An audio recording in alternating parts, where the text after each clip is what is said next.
네, 오늘 성경 말씀 보시겠습니다. 베드로전서 3장 8절, 갈라디아서 3장 12절입니다.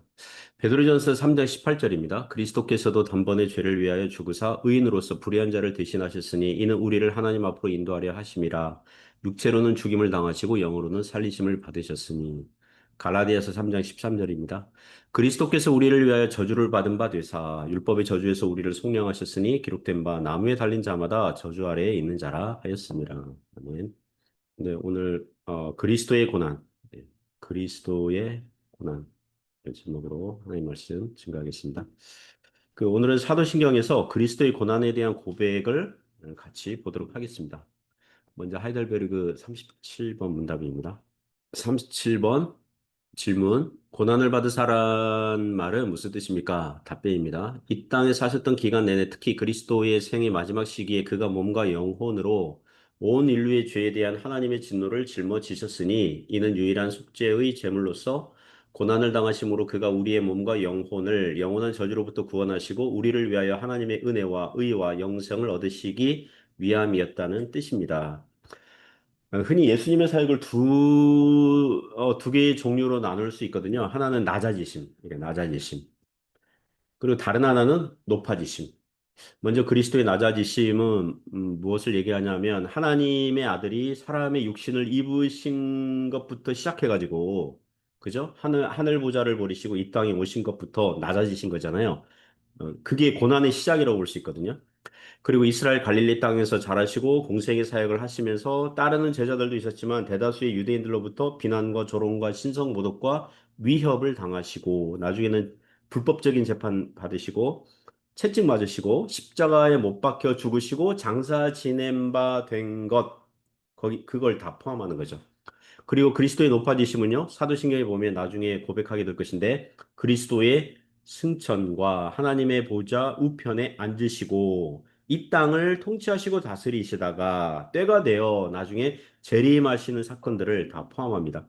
오늘 우리가 보는 요리 문답은 그리스도의 고난에 대한 설명이죠. 37번 답변이 그리스도의 고난의 핵심은 그리스도의 생의 마지막 시기에, 성육신부터 시작했지만, 특별히 마지막 시기에 그가 몸과 영혼으로 온 인류의 죄에 대한 하나님의 진노를 짊어지신 십자가 사건이라고 할 수 있어요.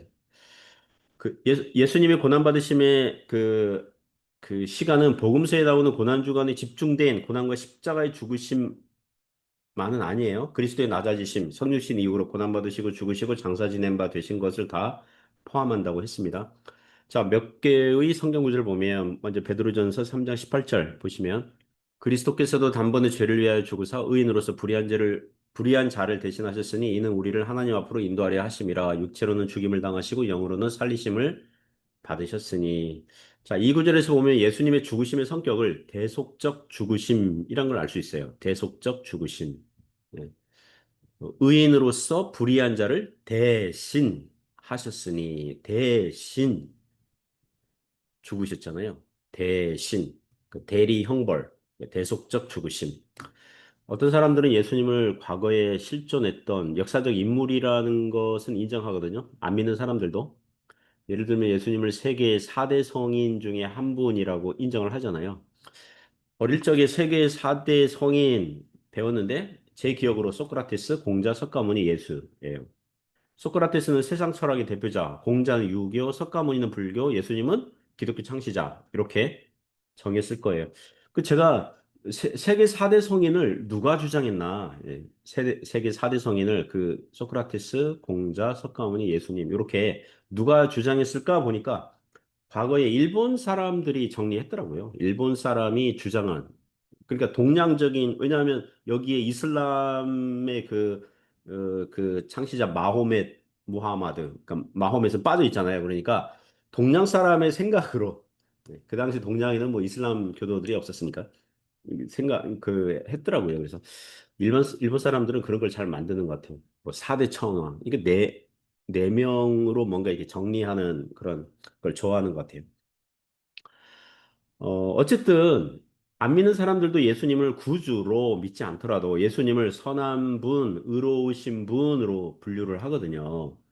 자, 그러나 그들이 예수님이 십자가에 죽으셨다는 것은 역사적 사실로서 받아들이지만 그 죽으신 성격이 의인으로서 불의한 자를 대신하신 대속적 성격, 대리 형벌을 받으신 것은 부인하여. 그냥 억울하게 죽으셨다. 그 당시 종교 지도자들에게 찍혀가지고 억울하게 죽으셨다. 요 정도지 대속적 죽으심. 의인으로서 불의한 자를 대신하신. 의인으로서 죄인들을 대신하신 그런 그 대속적 성격의 죽으심은 부인한다는 것입니다. 그걸 믿지 않으려고 하는 거죠. 그러니까 예수님은 의로우셨던 과거의 역사적 그 인물에 불과하지 하나님으로는 인정하기를 싫어한다. 예, 그런 거죠. 그러나 성경은 말씀하기를 예수님의 죽으심은 죄인들을 대속하신 성격의 죽으심이라고 하는 것입니다. 그러면 여기서 이런 질문도 다뤄야 되겠죠. 예수님을 보니까 겟세마네 동산에서 십자가 지시기 전날 밤에 고민하여 슬퍼하셨잖아요. 마태복음 26장 37절 보시면 고민하여 슬퍼하셨다. 예수님께서 고민하여 슬퍼하셨다. 그리고 38절 보면 내 마음이 매우 고민하여 죽게 되었으니 여기서 마음으로 번역된 그 말이 영혼으로 네피쉬 그러니까 영혼으로 그 혼으로 번역해도 되는 말이거든요. 그러니까 내 영혼이 내 마음이 매우 고민하고 죽게 되었습니다. 죽고 싶을 정도로 내가 고민된다. 이런 거거든요. 그런 구절 보면서 이렇게 오해할 수 있거든요. 아, 예수님도 죽음을 앞두고 굉장히 겁을 잔뜩 먹은 그런 상태셨구나. 응? 죽음에 대해서 겁을 먹은 겁쟁이에 불과하구나. 뭐 이렇게 비난하는 사람 있을 수 있거든요. 그런 것이 바로 예수님은 하나님이 아니라 사람일 뿐이라는 증거다. 뭐 이렇게 주장하는 사람들이 있다고요. 어, 그러니까 도리어 그런 성경 구절들은 예수님의 죽으신 성격이 대속적 성격이라는 것을 더욱 선명하게 말씀하고 있다는 것을 알아야 됩니다. 초대교회 시절에 로마 제국이 기독교인들을 핍박할 때 불에 태워 죽이거나 경기장에서 맹수들의 밥이 되게 한 일이 있었거든요. 그때 순교를 당하던 신자들 중에는 무서워서 겁을 먹고 두려워하며 불안해하며 죽는 사람도 있었지만 의외로 많은 순교자들은 당당하게 담대하게 놀라운 평안을 유지한 채 죽음을 용감하게 맞이한 사람들도 많거든요.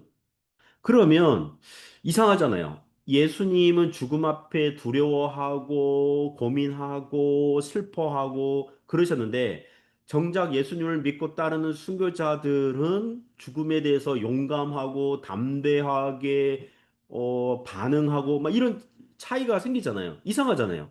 예수님은 죽음에 대해서 고민하고 슬퍼하고 낙심하기도 하셨는데 정작 예수님을 믿고 따르는 순교 당한 신자들은 죽음에 대해서 담대하게 맞이하였으니 뭔가 좀 안 맞잖아요. 뭔가 어불성설, 뭔가 거꾸로 된 것 같지 않습니까? 이런 그 질문 다룰 수 있거든요. 그래서 우리는 예수님의 죽으심이 37번 답변에서 말할 때에 그 이는 유일한 속죄의 제물로서 고난을 당하심으로 그가 우리의 몸과 영혼을 영원한 저주로부터 구원하시고 우리를 위하여 하나님의 은혜와 의와 영생을 얻으시기 위함이었다는 뜻입니다. 그러니까 예수님은 죄인들을 대표하는 유일한 속죄 제물이셨다는 거예요. 사람들의 죄를 충분하게 유효하게 덮을 수 있는 제물로서 십자가에 들여지셨다는 거예요.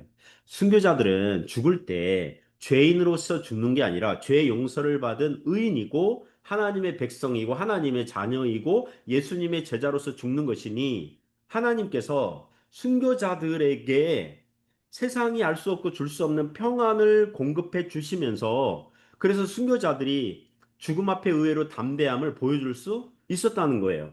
세상 끝날까지 함께 하시겠다는 하나님의 임재가 신자들이 죽는 시간에도 함께 하시거든요. 그러니까 담대하게 죽음을 맞이할 수 있었다고요. 그러나 예수님의 죽으심은 어떤 죽으심입니까? 의인이신데 불의한 자처럼 죄가 없으신데 마치 죄가 있는 사람처럼 죄 있는 모양으로 죄인들을 대표하여 하나님의 정죄를 온전하게 충분하게 받으셔야 하셨기 때문에 고민하고 슬퍼하시고 그 영혼이 괴로우셨던 것입니다. 예수님만이 인식하시고 느끼시고 알 수 있는 죄를 미워하시는 거룩하신 하나님, 의로우신 재판장 되신 하나님의 공의로운 정죄 앞에 죄인의 대표로서 사람으로서 두려워 떨 수밖에 없었던 그런 처지였던 거죠. 그래서 십자가에서 엘리 엘리 라마 사박다니 나의 하나님 나의 하나님 어찌 나를 버리셨나이까 이렇게 외친 거 아닙니까? 이것이 예수님의 그 인성의 특성이라고 할 수 있는 거죠. 그리고 이 구절에서 우리가 또 하나 정리할 것은 예수님의 이성 1인격 중에 신성과 인성의 그 본성의 결합으로 예수님이 한 인격 안에 신성과 인성의 그 두 개의 본성이 결합되어 계신 그런 존재이시잖아요. 십자가에 죽으실 때 그러면 신성과 인성이 함께 죽으셨을까요? 아니면 신성은 죽지 않고 인성만 죽으셨을까요? 이렇게 이거 물어봐야 됩니다. 그 베드로전서 3장 18절 후반절 보니까 이렇게 나오죠. 육체로는 죽임을 당하시고, 그러니까 인성으로는 죽임을 당하신 거죠. 예, 인성. 영으로는 살리심을 받으셨으니, 그러니까 하나님의 본성으로는, 특성으로는, 하나님은 신성으로는 죽지 아니하세요. 다만, 인성, 사람으로서 죽으신 것이고, 우리와 동일한 혈과 육을 입으셔서 죽으신 것입니다. 그래야 인성이 죽더라도 신성이 인성을 다시, 속성 교류, 이렇게, 신성이 인성을 다시 살리실 수 있으신 것이고 믿는 자들에게 예수님의 속죄 제물로서의 사역의 효력, 죄 용서를 주시고 의롭다고 하시고 영생을 주실 수 있게 된 줄 믿습니다. 우리가 예수님의 그리스도의 그 십자가 죽으심을 생각할 때 또 묵상하고 또 그것을 바라볼 때에 더욱 감사하며 찬양하는 그런 은혜가 있길 바랍니다. 그러면 38번 응답 보죠. 그는 왜 본디오 빌라도 아래에서 고난을 당하셨습니까? 답변입니다. 그 자신은 무죄하셨으나 친히 이 땅의 재판관에게 정죄를 당하사 우리에게 임할 하나님의 처절한 심판으로부터 우리를 해방시키기 위하여 그렇게 하셨습니다. 사도신경 보면 그리스도께서 본디오 빌라도에게 고난을 받으셨다고 그러잖아요. 그 우리는 성경을 보면 의아하거든요. 본디오 빌라도는 예수님의 공생의 막판에 유대인들이 예수님을 사형시켜 달라고 로마 법정에 넘긴 이유 때문에 등장할 로마 총독이거든요. 유대 총독, 유대를 다스리던 총독, 로마 총독이거든요. 진짜 큰 죄는 진짜 정말로 예수님에게 고난을 준 자들은 유대인들인데, 그죠? 유대 지도자들 그 중심으로 한 유대인들인데, 사도신경에는 졸지에 유대인들은 안 나오고 본디오 빌라도가 등장하는 바람에 신약시대 내내, 신약시대 2000년 동안 본디오 빌라도에게 예수님 고난 받으셨다. 이렇게. 그러니까 본디오 빌라도 입장에서는 다소 억울한 처지에 있을 수 있습니다. 그러면 왜 사도신경에 본디오 빌라도 이름을 집어넣었습니까? 이 하이델베르그 요리문답의 의도는요.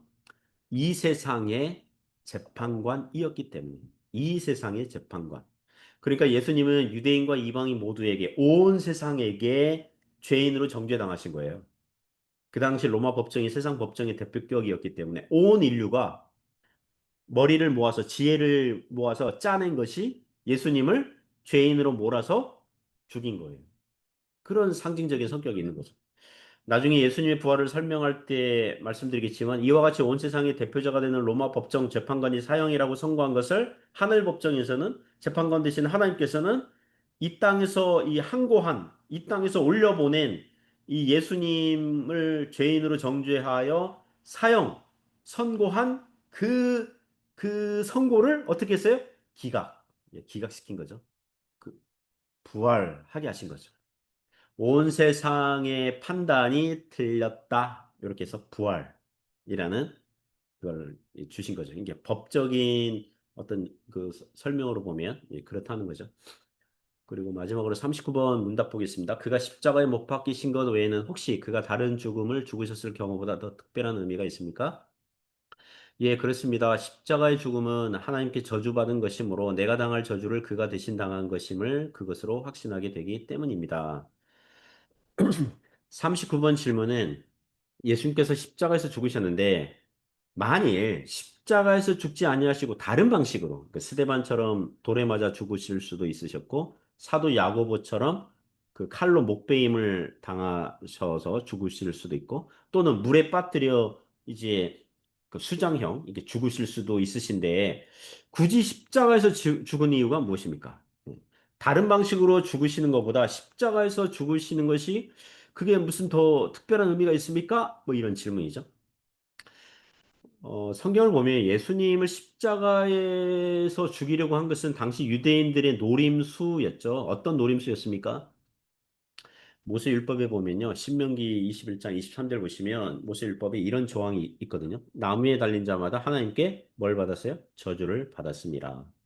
구약 사형법에 사형에 해당하는 죄인을 미리 죽여서 구약의 사형법은 사람을 그러니까 신약 시대 예수님께서 죽으신 그 로마 그, 그 사람들의 최고형 로마 사람들이 내린 그 십자가 처형은 살아있는 사람을 십자가에 못 박아서 그냥 매달아서 그냥 그 나무에서 이렇게 저절로 이렇게 죽게 하는 건데 구약의 사형법은 미리 죽여서 사람을 미리 죽여서 나무에 달아서 전시해 놓는 그런 사형 방법이었거든요.